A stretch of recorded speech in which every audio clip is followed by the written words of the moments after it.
Hey guys, it's Allie from the blog Hand Gathered Home, and today I want to share with you guys how I did this DIY Dollar Tree gallery wall hack for under $30, and I'm going to walk you guys through what I used, all of the materials, how I did it, and the finished product, as you can see behind me. But I am so excited to share it with you guys because gallery walls are probably one of my favorite things to add to my house. They just add a lot of style. And when you do it this way, it costs next to nothing, which is my favorite kind of project. So a gallery wall like this is something that I've done in several places around my house, and I plan on doing more. If this is the kind of video that you like, go ahead and subscribe down below and hit the bell while you're at it so that you get notified every time I post a new video. With all of that said, let's jump into it. So the first step, and probably the most important part of this whole process in order to make this gallery wall look expensive, is making sure that the frames have a mat.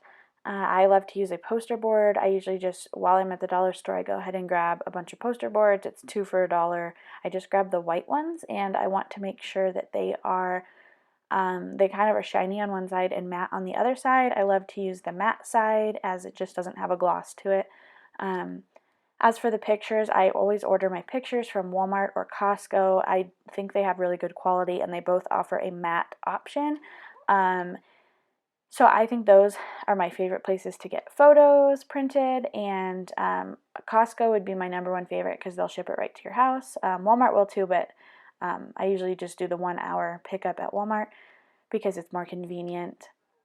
So as you'll notice, I take the glass out of the frame and put it on the poster board to trace, and then I cut it out and I attach the photo to the front of the mat. So it's kind of a hack in that it's not a real mat.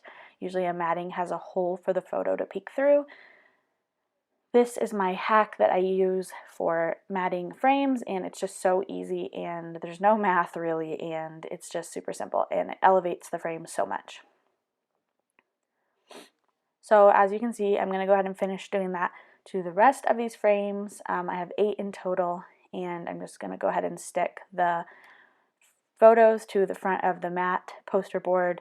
I will say though that one thing you might want to do is get some double-sided tape, as that would be a lot easier than folding it over.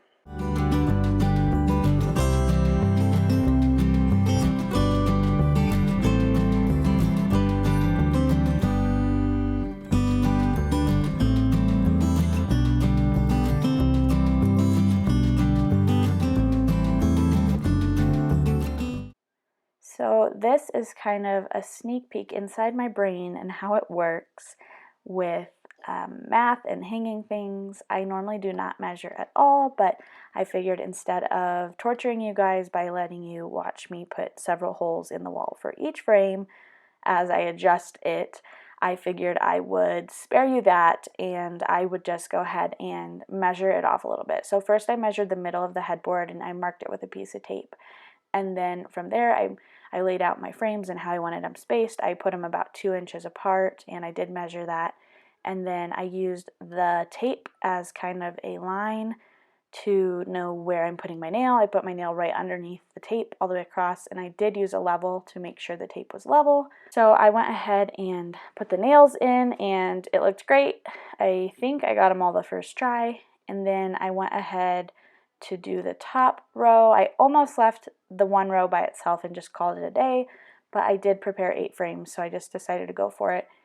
And so I did the same thing with the top. You'll notice I readjusted the tape, which is very unlike me.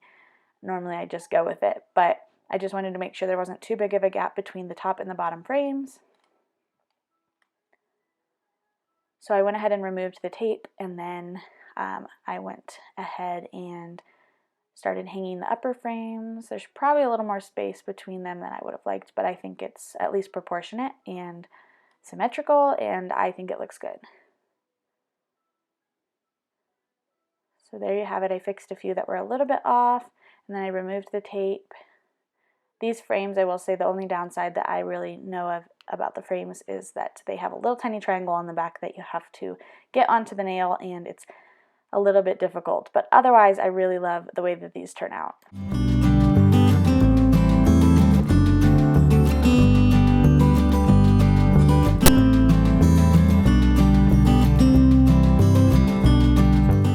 hope you found this video helpful, and I hope you are ready to go tackle your own DIY gallery wall using dollar store frames. So if you're new here, I'm a mom who loves DIY, simple living, and making a house into a home on a budget. If you haven't yet subscribed, I would love if you would subscribe right down below and hit the bell while you're at it to get notified every time I post a new video. Thanks so much for watching. We'll see you guys next week.